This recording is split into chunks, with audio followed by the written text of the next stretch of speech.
जब सुने के होई भोजपुरी गाना बस बजे के चाही गाना।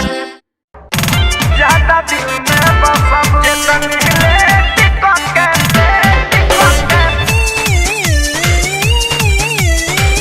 ज्यादा दिल में बसब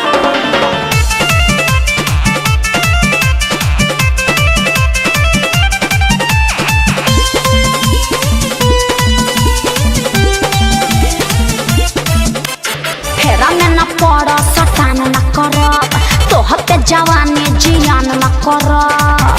अरे जान बाएं धोके फेरा में न पड़ सटान न कर तोहर पे जवानी जियान न कर। पीछा न छोड़ा बिगोरी केतनो गिरी कर जाने धसब। पीछा न छोड़ा बिगोरी केतनो गिरी कर जाने धसब। जबरी बका जतन हिले टिकट के फसब ओतने ज्यादा दिल में बसब। अच्छा। जतन ले टिकट के फसब ओतने ज्यादा दिल में बसब। तेज मत बना ज्यादा दिल में बसब। ज्यादा दिल में बसब।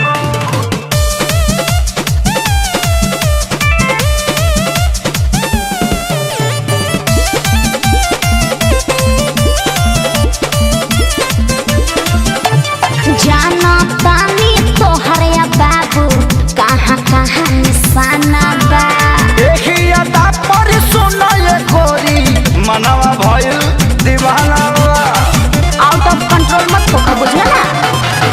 जाना तानी तोहरे बाबू कहाँ कहाँ निशाना बा। तहरा देखी अदा पर सुना ये गोरी मनवा भइल दीवाना बा। अरे मीठी मीठी बात में फंसावना हमारा क्या पटी पढ़ावना।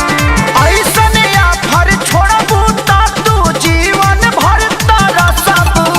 ना चाहे जतन हिले टिकट के फसब ओतने ज्यादा दिल में बसब। चल हट। जतन ले टिकट के फसब ओतने ज्यादा दिल में बसब। अरे जाना अपन काम देखो।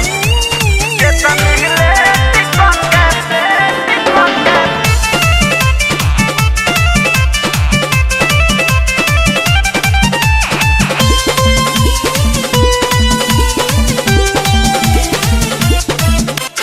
केतनो पीछा करब नाही आई तोहर बारी हो। जिद पर आइल बारे न छोड़ी है तोहके कुंदन खेसारी हो। जबरी बका जे पटा लेब केतनो पीछा करब नाही आई तोहर बारी हो। जिद पर आइल बारे न छोड़ी है तोहके कुंदन खेसारी हो। इतना बोलल देख ठीक नइखे मानल उ दिन न जतिक नइखे। होए के पारी तहरो जे तू प्यार पे हमरा हसब। अरे हट ना जतन ले टिकट के फसब ओतने ज्यादा दिल में बसब। जतन ले टिकट के फसब ओतने ज्यादा दिल में बसब। ज्यादा मत बोलो ठीक ना। पीछा न छोड़ा बिगोरी केतनो गिरी कर जाने धसब। पीछा न छोड़ा बिगोरी केतनो गिरी कर जाने धसब। जबरी बका जतन